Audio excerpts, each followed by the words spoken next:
ಎಲ್ರಿಗೂ ನಮಸ್ಕಾರ. ನಾನು ನಿಮ್ಮ Lata. Welcome to Lata Venkatesh kitchen. ಇವತ್ತು ನಮ್ಮ ಕಿಚನಲ್ಲಿ ತುಂಬ ಹೆಲ್ದಿಯಾಗಿ, ತುಂಬ ಟೇಸ್ಟಿಯಾಗಿ, ತುಂಬ ಕ್ವಿಕ್ಕಾಗಿ ಮಾರ್ನಿಂಗ್ ಟಿಫಿನ್ಗೆ ಸಾವಿಗೆ ಉಪ್ಪಿಟ್ಟು ಯಾವ ರೀತಿ ಮಾಡೋದಂತ ನೋಡೋಣ. ಟೇಸ್ಟ್ ಅಂತೂ ಅದ್ಭುತವಾಗಿರುತ್ತೆ, ತುಂಬ ಈಸಿಯಾಗಿ ಕೂಡ ಮಾಡ್ಕೊಬೋದು. ಹಾಗಾದರೆ ಹೇಗೆ ಮಾಡೋದಂತ ನೋಡೋಣ. ಯಾರಾದರೂ ಹೊಸದಾಗಿ ನೋಡ್ತಾ ಇದ್ದೀನಿ ನನ್ನ ಚಾನಲ್ನ, ಪ್ಲೀಸ್ ಸಬ್ಸ್ಕ್ರೈಬ್ ಮಾಡ್ಕೊಳ್ಳಿ, ಶೇರ್ ಮಾಡ್ಕೊಳ್ಳಿ. ಮೊದಲು ಈ ಸಾವಿಗೆ ಉಪ್ಪಿಟ್ಟು ಮಾಡ್ಕೊಳ್ಳೋದಕ್ಕೆ ನಾನು ಒಂದು ಗ್ಯಾಸ್ ಸ್ಟವ್ ಮೇಲೆ ಒಂದು ಕಡಾಯಿ ಇಟ್ಟಿದ್ದೀನಿ, ನೋಡ್ತಾ ಇರ್ಬೋದು. ಇದಕ್ಕೆ 1.5 ಲೀಟ್ರ್ ಆಗೋಷ್ಟು ನಾನು ಇವತ್ತು ನೀರು ಸೇರಿಸ್ತಾ ಇದ್ದೀನಿ.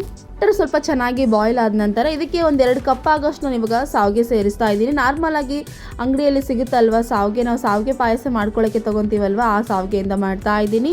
ಈ ಸಾವಿಗೆನ ಈಗ ಡೈರೆಕ್ಟಾಗಿ ನಾನು 2 ಕಪ್ ಆಗೋಷ್ಟು ಸಾವಿಗೆ ಸೇರಿಸ್ತಾ ಇದ್ದೀನಿ. ಸಾವಿಗೆ ಮ್ಯಾಕ್ಸಿಮಮ್ 350 ಗ್ರಾಮ್ ಆಗೋಷ್ಟು ನಾನು ಸಾವಿಗೆ ತೊಗೊಂಡಿದ್ದೀನಿ. ಸಾವಿಗೆ 2 ಕಪ್ ಆಗೋಷ್ಟು ಸೇರಿಸಿದ ನಂತರ ಈಗ ಸ್ವಲ್ಪ ಸಾವಿಗೆ ಬಿಡಿ ಬಿಡಿಯಾಗಿ ಬರಬೇಕು. ಹಾಗಾಗಿ 4 ಟೇಬಲ್ ಸ್ಪೂನ್ ಆಗೋಷ್ಟು ಕುಕ್ಕಿಂಗ್ ಆಯಿಲ್ ಸೇರಿಸ್ತಾ ಇದ್ದೀನಿ.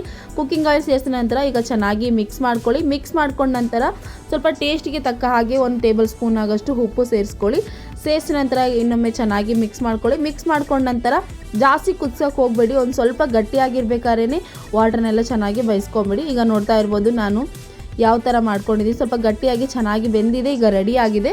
ಇದನ್ನು ನಾವಾಗ ಸೋಸ್ಕೊಳ್ಳೋಣ. ಸಹಾಯದಿಂದ ನಾನು ಸೋಸ್ಕೊತಾ ಇದ್ದೀನಿ. ನೋಡ್ತಾ ಇರ್ಬೋದು ನೀರೆಲ್ಲ ಸಪ್ರೇಟಾಗಿ, ಸಾವಿಗೆ ಎಲ್ಲ ಸಪ್ರೇಟಾಗಿ ಮಾಡ್ತಾ ಇದ್ದೀನಿ.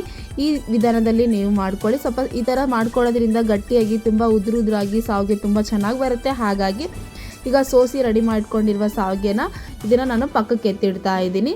ಇದನ್ನು ಪಕ್ಕಕ್ಕೆ ಎತ್ತಿದ ನಂತರ ಈಗ ನಾವು ಒಗ್ಗರಣೆ ಮಾಡ್ಕೊಳ್ಳೋಣ. ಒಂದು ಗ್ಯಾಸ್ ಸ್ಟವ್ ಮೇಲೆ ಒಂದು ಕಡಾಯಿ ಇಟ್ಟಿದ್ದೀನಿ. ಅದಕ್ಕೆ 4 ಟೇಬಲ್ ಸ್ಪೂನ್ ಆಗೋಷ್ಟು ಕುಕ್ಕಿಂಗ್ ಆಯಿಲ್ ಸೇರಿಸ್ತಾ ಇದ್ದೀನಿ. ಸ್ವಲ್ಪ ಬಿಸಿಯಾದ ನಂತರ ಇದಕ್ಕೆ 1 ಟೇಬಲ್ ಸ್ಪೂನ್ ಆಗೋಷ್ಟು ಸಾಸಿವೆ ಜೀರಿಗೆ ಸೇರಿಸ್ತಾ ಇದ್ದೀನಿ. ಸೇರಿಸಿದ ನಂತರ ಸ್ವಲ್ಪ ಚೆನ್ನಾಗಿ ಫ್ರೈ ಆದ ನಂತರ ಇದಕ್ಕೆ 1 ಟೇಬಲ್ ಸ್ಪೂನ್ ಆಗೋಷ್ಟು ಶೇಂಗಾ, 1 ಟೇಬಲ್ ಸ್ಪೂನ್ ಆಗೋಷ್ಟು ಗೋಡಂಬಿ ಸೇರಿಸ್ತಾ ಇದ್ದೀನಿ. ಸೇರಿಸಿದ ನಂತರ ಚೇಂಜ್ ಆಗತ್ತನ ಚೆನ್ನಾಗಿ ಫ್ರೈ ಮಾಡ್ಕೊಳ್ಳಿ. ಫ್ರೈ ಮಾಡ್ಕೊಂಡ ನಂತರ ಇದಕ್ಕೆ ಸ್ವಲ್ಪ ನಾನು ಮೆಣಸಿನ್ಕಾಯಿ ಸೇರಿಸ್ತಾ ಇದ್ದೀನಿ, ಬ್ಯಾಡಗಿ ಮೆಣಸಿನ್ಕಾಯಿ. ಸೇರಿಸಿದ ನಂತರ ಇದಕ್ಕೆ ಅಂದಾಗ ಹೆಚ್ಕೊಂಡಿರುವ ಈರುಳ್ಳಿ ಸೇರಿಸ್ತಾ ಇದ್ದೀನಿ, 1-2 ಈರುಳ್ಳಿ ಸೇರಿಸ್ತಾ ಇದ್ದೀನಿ. ಸೇರಿಸಿದ ನಂತರ ಈಗ ಇನ್ನೊಮ್ಮೆ ಚೆನ್ನಾಗಿ ಮಿಕ್ಸ್ ಮಾಡಿಕೊಂಡು ಈಗ ಲೋ ಫ್ಲೇಮಲ್ಲಿ ಚೆನ್ನಾಗಿ ಫ್ರೈ ಮಾಡ್ಕೊಳ್ಳಿ. ಸ್ವಲ್ಪ ಹಸಿ ಸ್ಮೆಲ್ ಹೋಗೋತನ ಚೆನ್ನಾಗಿ ಫ್ರೈ ಮಾಡ್ಕೊಳ್ಳಿ. ಸ್ವಲ್ಪ ಕಲರ್ ಚೇಂಜ್ ಆಗಬೇಕು, ಆ ಥರ ಈರುಳ್ಳಿ ಚೆನ್ನಾಗಿ ಫ್ರೈ ಮಾಡ್ಕೊಳ್ಳಿ. ಫ್ರೈ ಮಾಡ್ಕೊಂಡ ನಂತರ ಇದಕ್ಕೆ ಖಾರಕ್ಕೆ ತಕ್ಕ ಹಾಗೆ ಮೆಣಸಿನ್ಕಾಯಿ ಸೇರಿಸ್ತಾ ಇದ್ದೀನಿ, ಹಸಿ ಮೆಣಸಿನ್ಕಾಯಿ. ಸೇರಿಸಿದ ನಂತರ ಈಗ ಇನ್ನೊಮ್ಮೆ ಚೆನ್ನಾಗಿ ಮಿಕ್ಸ್ ಮಾಡಿಕೊಂಡು ಒಂದು 4-5 ನಿಮಿಷ ಚೆನ್ನಾಗಿ ಫ್ರೈ ಮಾಡ್ಕೊಳ್ಳಿ. ಫ್ರೈ ಮಾಡ್ಕೊಂಡ ನಂತರ ಇದಕ್ಕೆ 1 ಟೇಬಲ್ ಸ್ಪೂನ್ ಆಗೋಷ್ಟು ಉಪ್ಪು, 1/2 ಟೇಬಲ್ ಸ್ಪೂನ್ ಆಗೋಷ್ಟು ಅರಿಶಿನ ಪುಡಿ ಸೇರಿಸ್ತಾ ಇದ್ದೀನಿ. ಸೇರಿಸಿದ ನಂತರ ಈಗ ಇನ್ನೊಮ್ಮೆ ಚೆನ್ನಾಗಿ ಮಿಕ್ಸ್ ಮಾಡ್ಕೊಳ್ಳಿ. ಈಗ ಚೆನ್ನಾಗಿ ಫ್ರೈ ಮಾಡ್ಕೊಳ್ಳಿ. 2-3 ನಿಮಿಷ ಸ್ವಲ್ಪ ಚೆನ್ನಾಗಿ ಫ್ರೈ ಮಾಡ್ಕೊಳ್ಳಿ. ಮೆಣಸಿನ್ಕಾಯಲ್ಲೆಲ್ಲ ಹಸಿ ಸ್ಮೆಲ್ ಹೋಗ್ಬೇಕು, ಆ ಥರ ಚೆನ್ನಾಗಿ ಫ್ರೈ ಮಾಡ್ಕೊಳ್ಳಿ. ಫ್ರೈ ಮಾಡ್ಕೊಂಡ ನಂತರ ಸಣ್ಣದಾಗಿ ಹೆಚ್ಕೊಂಡಿರುವ ಟೊಮೊಟೊ ಸೇರಿಸ್ತಾ ಇದ್ದೀನಿ.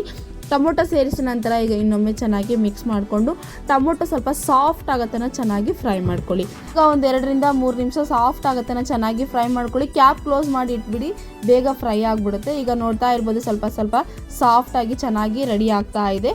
ಈಗ ಫೈನಲಾಗಿ ಒಂದ್ಸಲ ಸಾಲ್ಟ್ ಆಗಿದ್ದೇನೆಲ್ಲ ಅಂತ ಚೆಕ್ ಮಾಡ್ಕೊಳ್ಳಿ. ಇನ್ ಕೇಸ್ ಸಾಲ್ಟ್ ಏನಾದರೂ ಕಡಿಮೆ ಆದರೆ ಸ್ವಲ್ಪ ಸಾಲ್ಟ್ ಸೇರಿಸ್ಕೊಳ್ಳಿ. ಸೇರಿಸ್ಕೊಂಡ ನಂತರ ಈಗ ನೋಡ್ತಾ ಇರ್ಬೋದು ಪರ್ಫೆಕ್ಟಾಗಿ ರೆಡಿಯಾಗಿದೆ. ರೆಡಿ ಮಾಡಿ ಇಟ್ಕೊಂಡಿರುವಂತಹ ಸಾವಿಗೆನ ಈಗ ನೋಡ್ತಾ ಇರ್ಬೋದು ಸಾವಿಗೆ ಯಾವ ವಿಧಾನದಲ್ಲಿ ರೆಡಿಯಾಗಿದೆ. ತುಂಬ ಬಿಡಿ ಬಿಡಿಯಾಗಿ, ತುಂಬ ಉದುರಾಗಿ, ತುಂಬ ಪರ್ಫೆಕ್ಟಾಗಿ ರೆಡಿಯಾಗಿರುವ ಸಾವಿಗೆನ ಈಗ ಮಿಕ್ಸ್ ಮಾಡ್ಕೊಳ್ಳೋಣ. ನಾನು ಅದೇ ಬಾಣಲಿಯಲ್ಲಿ ನಾನು ಮಿಕ್ಸ್ ಮಾಡ್ಕೊತಾ ಇದ್ದೀನಿ. ಹಾಗಾಗಿ ನಾನು ಉಳಿದಿರೋ ಎಲ್ಲ ಸಾವಿಗೆನ ಸೇರಿಸ್ತಾ ಇದ್ದೀನಿ. ಸಾವಿಗೆನೆಲ್ಲ ಸೇರಿಸಿ ಈ ಥರ ನಾನು ಯಾವ ವಿಧಾನದಲ್ಲಿ ಬಿಡಿ ಬಿಡಿಯಾಗಿ ಮಾಡ್ಕೊತಾ ಇದ್ದೀನಿ, ಸೇಮ್ ಈ ಥರ ಬಿಡಿ ಬಿಡಿಯಾಗಿ ಮಾಡಿಕೊಂಡು ಮಿಕ್ಸ್ ಮಾಡ್ಕೊಳ್ಳಿ. ತುಂಬ ಪ್ರೆಸ್ ಮಾಡಿ ಬಿಡಿ ಮಾಡ್ಕೊಳ್ಳೋಕೆ ಹೋಗಬೇಡಿ, ಮತ್ತು ಮೆತ್ತಗಾಗ್ಬಿಡುತ್ತೆ. ಹಾಗಾಗಿ ಎಲ್ಲ ಬಿಡಿ ಬಿಡಿಯಾಗಿ ಮಾಡ್ಕೊಂಡ ನಂತರ ಇದಕ್ಕೆ ನಾನು ನಿಂಬೆಹಣ್ಣು ರಸ ಸೇರಿಸ್ತಾ ಇದ್ದೀನಿ. ನೋಡ್ತಾ ಇರ್ಬೋದು ಸ್ವಲ್ಪ ಹುಳಿಯಾಗಿ ತುಂಬ ಟೇಸ್ಟಿಯಾಗಿ ಬರುತ್ತಂತ ಅಷ್ಟೇ. ಈಗ ಸೇರಿಸಿದ ನಂತರ ಈಗ ಇನ್ನೊಮ್ಮೆ ಚೆನ್ನಾಗಿ ಮಿಕ್ಸ್ ಮಾಡ್ಕೊಳ್ಳಿ. ಈಗ ನೋಡ್ತಾ ಇರ್ಬೋದು ಎಷ್ಟು ಪರ್ಫೆಕ್ಟಾಗಿ ಬರ್ತಾ ಇದೆ ಅಲ್ವಾ. ಈಗ ಎಲ್ಲ ಚೆನ್ನಾಗಿ ಮಿಕ್ಸ್ ಮಾಡ್ಕೊಂಡ ನಂತರ ಇದಕ್ಕೆ ಫೈನಲಾಗಿ ಇನ್ನೊಮ್ಮೆ ಒಂದ್ಸಲ ಸಾಲ್ಟ್ ಚೆಕ್ ಮಾಡ್ಕೊಳ್ಳಿ. ಇನ್ ಕೇಸ್ ಹುಳಿ ಆಗಿಲ್ಲ ಅಂದರೆ ಇನ್ನೊಂದು ಸ್ವಲ್ಪ ಲೆಮನ್ ಸೇರಿಸ್ಕೊಳ್ಳಿ. ಸೇರಿಸ್ಕೊಂಡ ನಂತರ ಈಗ ನೋಡ್ತಾ ಇರ್ಬೋದು ಎಷ್ಟು ಪರ್ಫೆಕ್ಟಾಗಿ ರೆಡಿಯಾಗಿದೆ. ಟೇಸ್ಟಿಯಾಗಿ, ತುಂಬ ಕ್ವಿಕ್ಕಾಗಿ, ಈಸಿಯಾಗಿ ಮಾಡ್ಕೊಳ್ಳುವಂತಹ ಸಾವಿಗೆ ಉಪ್ಪಿಟ್ಟು ರೆಡಿಯಾಗಿದೆ. ಈಗ ನಾನು ಒಂದು ಪ್ಲೇಟ್ಗೆ ಸರ್ವ್ ಮಾಡಿ ತೋರಿಸ್ತಾ ಇದ್ದೀನಿ. ನೋಡ್ತಾ ಇರ್ಬೋದು ಈಗ ಸರ್ವ್ ಮಾಡ್ಕೊಂಡ ನಂತರ ಟೇಸ್ಟ್ ಮಾಡಿ, ಅದ್ಭುತವಾಗಿತ್ತು ಟೇಸ್ಟ್. ಖಂಡಿತ ನೀವು ಒಂದ್ಸಲ ನಿಮ್ಮ ಮನೇಲಿ ಟ್ರೈ ಮಾಡಿ.